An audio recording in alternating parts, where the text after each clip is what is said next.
আজকে তোমাদের sociology MDC 3 যারা সোশিওলজি পরীক্ষা দেবে থার্ড সেমিস্টারের এমডিসি 3 হিসাবে সোশিওলজি পেপারটা পড়তে হবে। যাদের পরীক্ষা সম্ভবত রাষ্ট্রবিজ্ঞানের পরের দিনেই, পরের দুদিন পরেই, অর্থাৎ সামনের সপ্তাহে সোশিওলজি পরীক্ষা আছে। এমডিসি পেপার হিসাবে সোশিওলজি 3 নম্বর পেপার, মানে এমডিসি 3 পেপার জেনারেলদের। তো তারা তো তোমাদের তো সোশিওলজি 4টি ইউনিট আছে, তো এমনি এই পেপারটা একটু কঠিন। তোমাদের যদি মনে হয় এখান থেকে কোনো একটা চ্যাপ্টার, কোনো একটা ইউনিট বাদ দেবে, তো যে কোনো একটা ইউনিট বাদ দিয়ে তোমরা পড়তে পারো, কোনো অসুবিধা নেই। আমি প্রথম ইউনিট থেকে তোমাদের যে প্রশ্নগুলো রেখেছি,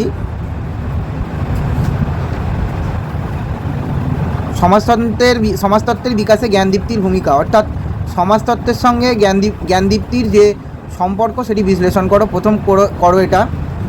আচ্ছা, প্রত্যক্ষবাদ কাকে বলে? অগাস্ট কোতের প্রত্যক্ষবাদী সমাজতত্ত্ব সম্পর্কে সমালোচনা সহ বিস্তারিত আলোচনা করো। এই প্রশ্ন। আর একটি স্বতন্ত্র বিষয় হিসাবে সমাজবিজ্ঞান রূপে সমাজতত্ত্বের গড়ে ওঠার প্রেক্ষাপটটি আলোচনা করো। এই 3টে প্রশ্ন তোমরা ইউনিট 1 থেকে 15 নম্বরের জন্য রেডি করো। এখান থেকে কোশ্চেন পেয়ে যাবে কমন। 5 নম্বরের জন্য তোমরা এখান থেকে রেডি করো অগাস্ট কোতের ত্রিস্তর বিধি, অর্থাৎ অগাস্ট কোতের 3 স্তরের সূত্র। আচ্ছা, সমাজতত্ত্বের উদ্ভবে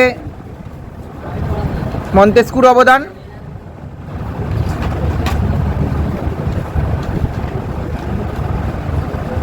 আচ্ছা, সমাজতত্ত্বের উদ্ভবে ফরাসি বিপ্লবের ভূমিকা, আর সমাজতত্ত্বের উদ্ভবে শিল্প বিপ্লবের ভূমিকা। এই প্রশ্নগুলো তোমরা 5 নম্বরের জন্য করো। আগে যে প্রশ্নগুলো বললাম সেগুলো তোমরা 15 নম্বরের জন্য করো। ইউনিট 2 থেকে 15 নম্বরের জন্য মাত্র 2টি প্রশ্ন করো। কার্ল মার্ক্সের শ্রেণী সংগ্রাম তত্ত্ব সম্বন্ধে আলোচনা করো, আর কার্ল মার্ক্সের দ্বন্দ্বমূলক বস্তুবাদ সম্পর্কে আলোচনা করো। এই 2টো প্রশ্ন 15 নম্বরের জন্য রেডি করো মডেল ইউনিট 2 থেকে। আর 5 নম্বরের জন্য রেডি করো সামাজিক শ্রেণী কাকে বলে, সামাজিক শ্রেণীর প্রকারভেদ, দ্বান্দ্বিক বস্তুবাদের নিয়ম, ধর্ম সম্পর্কে মার্ক্সের তত্ত্ব, বিপ্লব বলতে কী বোঝো, আর শ্রেণী সচেতনতার ওপর একটি টিকা। এই প্রশ্নগুলো 5 নম্বরের জন্য রেডি করো। তোমরা যদি পারো ইউনিট 3টাকে যদি পড়তে ভালো লাগে তাহলে পড়ো, নাহলে স্কিপ করে যাও। ইউনিট 3 থেকে তোমরা বড় প্রশ্নের জন্য পড়ো প্যারেটোর এলিটবাদ সম্পর্কে বিস্তারিত আলোচনা করো। আর প্যারেটোর মতে শ্রেষ্ঠ ব্যক্তিবর্গের চক্রাবর্তন ধারণাটি, অর্থাৎ এলিটদের আবর্তন, ওই এলিটবাদটা করলেই হবে। আর যদি এই চ্যাপ্টারটা করো তাহলে যৌক্তিক এবং অযৌক্তিক আচরণের পার্থক্যটা 5 নম্বরের জন্য পড়ো। শুধু এলিটবাদটা পড়লেই হবে প্যারেটোর বড় প্রশ্ন আকারে। প্রত্যক্ষবাদ কাকে বলে আর এলিটবাদ কাকে বলে, 5 নম্বরের জন্য এই প্রশ্নগুলো করো। আর প্যারেটোর মতে সহজাত প্রবৃত্তি বলতে কী বোঝো। আচ্ছা, ইউনিট 4 থেকে আমি দুরখেম থেকে 2টো প্রশ্ন রেখেছি, আর ওয়েবার থেকেও 2টো প্রশ্ন রেখেছি। দুরখেম থেকে করো এলিম দুরখেমের সামাজিক ঘটনার ধারণাটি সম্পর্কে আলোচনা করো, আর এমিল দুরখেমের সমবিভাজন তত্ত্বটি সম্পর্কে আলোচনা করো।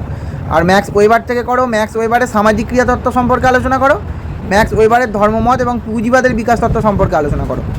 5 নম্বরের জন্য করো আত্মহত্যা কাকে বলে, আত্মহত্যার প্রকারভেদ, আর পদার্থে আত্মহত্যা বিধিশূন্য আত্মহত্যার মধ্যে পার্থক্য, ওয়েবারের মধ্যে পুঁজিবাদের মূলনীতি, আর ম্যাক্স ওয়েবারের আমলাতন্ত্রের বৈশিষ্ট্য, সামাজিক ঘটনা কাকে বলে, সামাজিক ঘটনার নিয়মটি লেখো।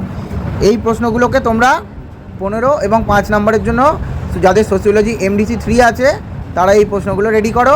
আমি আজকেই ভিডিও দেবো ফিলোজফি মাইনর 1-এর ভিডিও আজকেই তোমাদের পোস্ট করে দেবো, কারণ এই ফিলোজফি এমডিসি 3-এর ভিডিও আমি পোস্ট করে দিতে পারবো না। তার কারণ ফিলোজফি এমডিসি 3টা হচ্ছে পুরোটাই লজিক পেপার। তো লজিক থেকে কী কোশ্চেন আসবে না আসবে বলাটা খুবই চাপের ব্যাপার। তো তোমাদের যে প্রশ্নগুলো আমি বললাম সোশিওলজি থেকে সেগুলো করো। সোশিওলজি মাইনরটা আমি চেষ্টা করবো কালকে দিয়ে দেবার। তো তোমাদের যদি ভিডিওটা ভালো লাগে তো ভিডিওটা তোমার আর বন্ধুদের সঙ্গে শেয়ার করে দিও, এবং আমার চ্যানেলটিকে সাবস্ক্রাইব করো, প্রয়োজনে একটা লাইক করো। তোমরা সবাই ভালো থেকো এবং সুস্থ থেকো। এখানে আমি আমার ভিডিও শেষ করছি।